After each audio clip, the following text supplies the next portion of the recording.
Pada video kali ini saya akan menerangkan bagaimana evaluasi akhir pada pembelajaran di mata kuliah Respirologi Anak dan Remaja 2. Berikut adalah formulir evaluasi akhir. Formulir evaluasi akhir ini akan merangkum semua kompetensi kalian berupa kompetensi umum, kompetensi profesi. Dalam kompetensi umum, kalian akan dinilai bagaimana etika kalian, bagaimana komunikasi efektif kalian, bagaimana kerjasama dalam tim, baik tim dengan teman sejawat ataupun tim lainnya di pemberi asuhan lainnya. Dan juga bagaimana kalian melakukan patient safety, di mana kalian melakukan suatu pembelajaran mendiagnosis pasien, memberikan tata laksana yang baik, tentunya berupaya untuk kesembuhan pasien. Dan kemudian bagaimana kompetensi profesi kalian? Kompetensi profesi kalian akan saya nilai dalam bentuk mini CX. Bagaimana kalian melakukan suatu pemeriksaan pasien dengan sesungguhnya, melakukan suatu diagnosis dan memberikan tata laksana serta memberikan edukasi kepada keluarga pasien.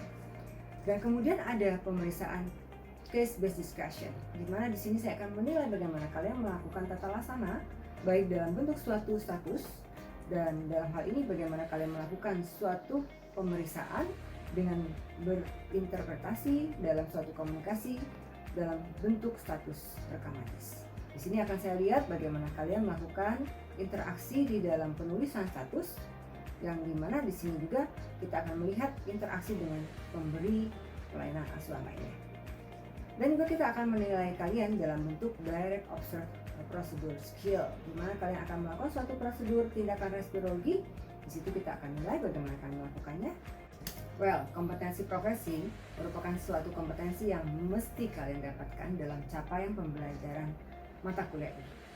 Dan kita berharap kalian dapat melakukan suatu prosedur pemeriksaan pasien yang dimulai dengan bagaimana kalian berinteraksi sejak awal dengan pasien, kemudian kalian melakukan suatu pemeriksaan yang sebenarnya sebagai dokter, dan kemudian kalian akan melakukan suatu diagnosis berdasarkan temuan yang kalian dapatkan.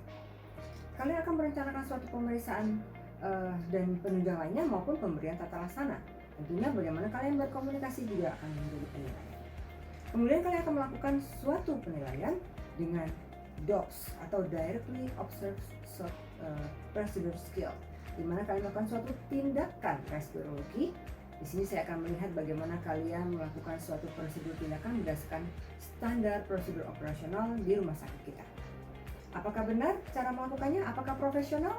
Apakah kalian memperhatikan bagaimana kondisi pasien dan lain sebagainya? Kemudian kalian akan juga saya nilai bagaimana kalian mengisi status dalam penilaian rekam medis. Di sini dalam penilaian case based discussion.